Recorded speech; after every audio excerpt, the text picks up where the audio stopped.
Cette vidéo est un épisode d'une série autour du livre Zero to One. Si tu veux avoir l'accès à l'ensemble des épisodes associés donc à cette série de vidéos, je t'invite à aller voir la playlist où je mets le lien ici en haut à droite. Alors là, passage vraiment intéressant que je vais donc vous lire. La plupart des entreprises du secteur ont échoué parce qu'elles ont négligé plusieurs questions auxquelles toute entreprise se doit de répondre. Et c'est pour ça que j'ai souligné ce passage. Je pense que ça va intéresser plus d'un entrepreneur. 1. La question de l'ingénierie. Êtes-vous capable de créer une technologie de rupture au lieu d'apporter de simples améliorations progressives? 2. La question du timing. Le moment est-il bien choisi pour lancer une activité comme la vôtre? Parce qu'effectivement, il y a plein de boîtes qui peuvent lancer des idées qui, au final, rétrospectivement étaient géniales, mais pas au bon moment. La question du monopole. Vous lancez-vous avec une grosse part de marché? La question du personnel. Avez-vous la bonne équipe? La question de la distribution. Avez-vous les moyens non seulement de créer, mais aussi de livrer votre produit?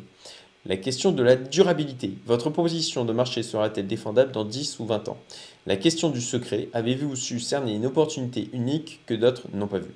Alors ça ne veut pas dire qu'il faut répondre à un oui ou être parfaitement aligné sur chacune des questions pour avoir une entreprise qui va fonctionner.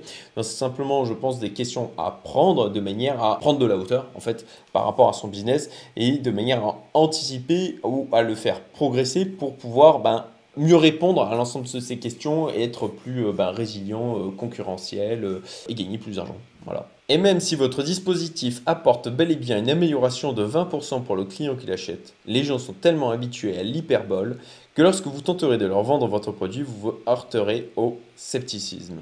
Alors ce passage est très intéressant, je trouve, et assez révélateur effectivement du monde dans lequel on vit. Même en tant qu'investisseur, en tant que business angel, on va éviter, on ne va pas investir dans une boîte qui va amener un 20%, 30%, 40%, même 50% d'amélioration par rapport à l'existant. Parce que effectivement, pour marquer, il faut faire des plus 100, plus 200, x2, x3, x4, pour arriver en fait à faire changer les gens de leurs habitudes. Et par rapport à ça, je peux prendre en fait l'exemple du clavier. Je crois que c'est un exemple d'ailleurs qui est évoqué dans Olivier Roland dans son livre Tout le monde n'a pas eu la chance de rater ses études. Où il prend l'exemple du clavier d'ordinateur. En fait, on aurait la possibilité aujourd'hui d'avoir des claviers qui seraient bien plus efficaces, bien plus efficients l'utilisation qu'on en aurait. Là, aujourd'hui, les touches telles qu'elles sont positionnées, etc., ce n'est pas efficient. Et d'ailleurs, moi, j'ai des développeurs dans une de mes boîtes qui ont même créé leur propre clavier pour devenir en fait plus efficaces dans leur rapidité saisie. Franchement, je suis assez admiratif. Néanmoins, la plupart des gens, ils ne vont pas faire cet effort-là. En fait, on pourrait créer des claviers qui vont augmenter l'efficacité de plus 50% au niveau de la vitesse de frappe. Mais en fait, ce n'est pas suffisant pour aller changer le mode de fonctionnement de l'ensemble de la planète, puisque tout le monde est habitué à ces claviers en QWERTY et en AZERTY. Il faudrait un niveau en fait de gain qui soit bien supérieur pour aller bousculer toutes les habitudes qui sont déjà ancrées. Les clients ne s'intéressent pas à telle ou telle technologie à moins qu'elle n'apporte une meilleure solution à un problème précis.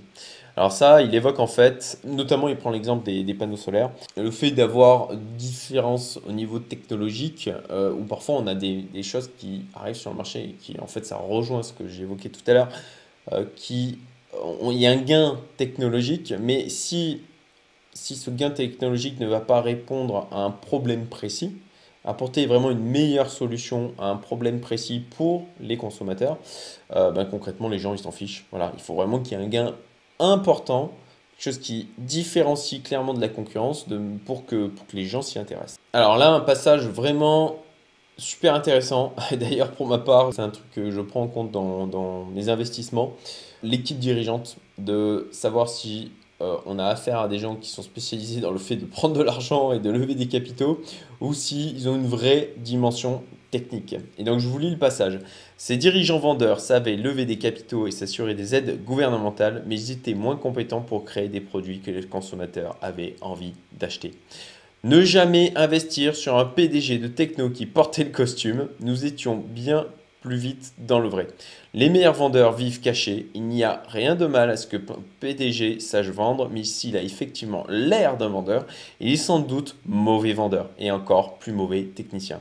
Et effectivement, encore une fois, je suis totalement d'accord avec ce sujet. Je pense que pour pouvoir bien vendre, il ne faut pas qu'on nous voit arriver avec nos gros sabots, tout simplement. Il faut que ça soit fin, il faut que ça soit transparent, en fait, que la personne, ça soit limpide, que ce soit... Ah, je n'arrive pas à trouver le terme adéquat, mais vous m'aurez compris.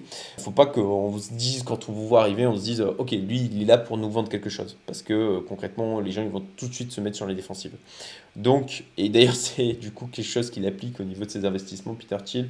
Et encore une fois, ce n'est pas n'importe qui, donc je pense qu'on peut prendre en compte son avis sur le fait de ne pas investir dans des entreprises où les dirigeants ont l'air clairement de gens qui sont là en mode vendeur.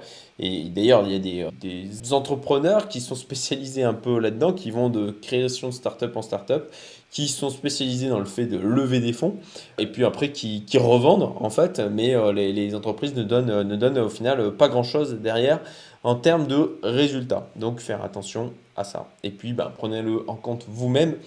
Si vous êtes start-upper et que vous voulez lever des fonds, je veux dire, je ne suis pas le seul à avoir lu ce livre.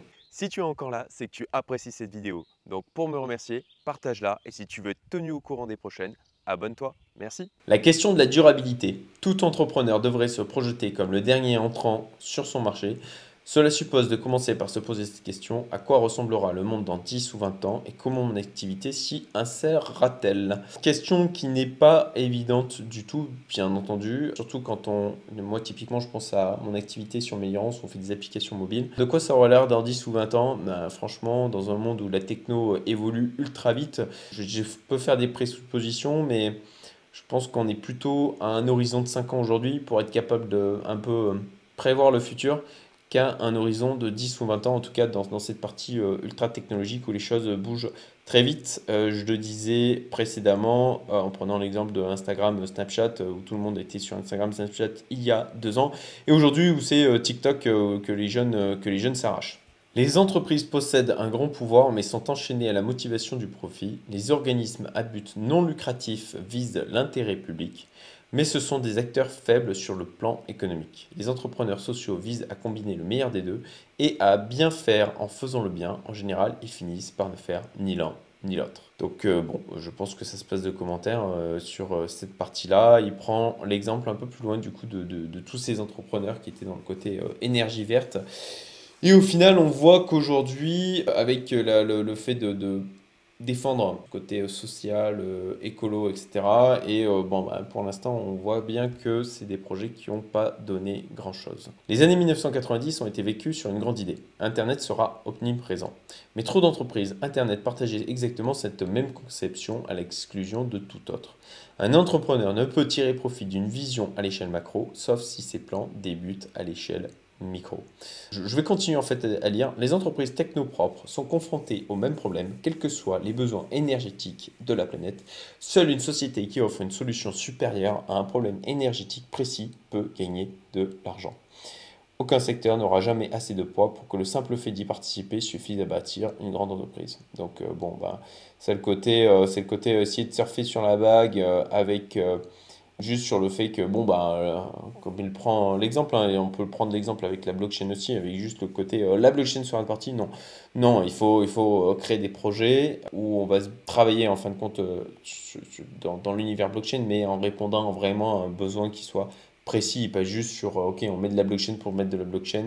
Ça a été le cas aussi, c'est encore le cas avec l'intelligence artificielle, hein. Il y a des tas comme ça de mouvements où hop, on va rajouter dans les objectifs ou les technos utilisés par la société, des choses qui ont la hype pour aller souvent lever de l'argent, voilà, ou en tout cas faire valoriser une société plus qu'elle n'en doit, elle ne vaut vraiment de manière à faire des profits sur le court terme. Une entreprise profitable doit commencer par trouver une niche et par dominer un petit marché. Facebook a débuté comme un service limité à un seul campus universitaire avant de se propager à d'autres établissements, puis à la planète entière. Donc là, une idée extrêmement importante, c'est que plutôt que d'essayer de s'attaquer directement à l'ensemble du marché, plutôt de trouver une sous-composante de ce marché, de bien s'y établir, et c'est exactement ce qu'a fait d'ailleurs Tesla, c'est ce qu'ils ont commencé en fait par les coupés sport ou roadster électriques, de bien se positionner là-dessus, de maîtriser cette partie-là,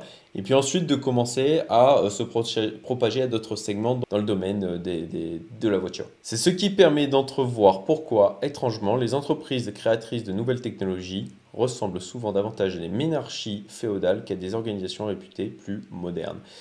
Je trouve ce passage extrêmement intéressant. Alors, c'est pas dans l'air du temps avec le côté entreprise libérée, etc.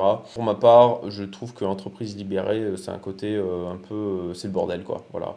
Je pense qu'il y a besoin quand même d'une tête pensante principale. Encore une fois, hein, je sais que c'est pas dans l'air du temps, mais il y a besoin d'un leader. Il y a besoin d'un leader. Il y a besoin d'un leader avec une vision qui tracte l'ensemble, qui vient fédérer les gens autour de lui, en tout cas à minima un groupe de leaders. Et comme il l'explique, effectivement, que les entreprises les plus créatrices, les plus comme Apple, comme Facebook, comme Google, comme voilà, c'est des entreprises comme Microsoft, c'est des entreprises où il y a eu soit une personne, soit deux personnes qui ont vraiment porté le projet et comme Tesla, encore une fois, qui ont une volonté personnelle de changer les choses, en fait. Je ne dis pas que des entreprises en mode entreprise d'Imberi ne peuvent pas fonctionner, je dis juste que bah, ça va limiter leur croissance. Voilà. Mais encore une fois, c'est mon avis.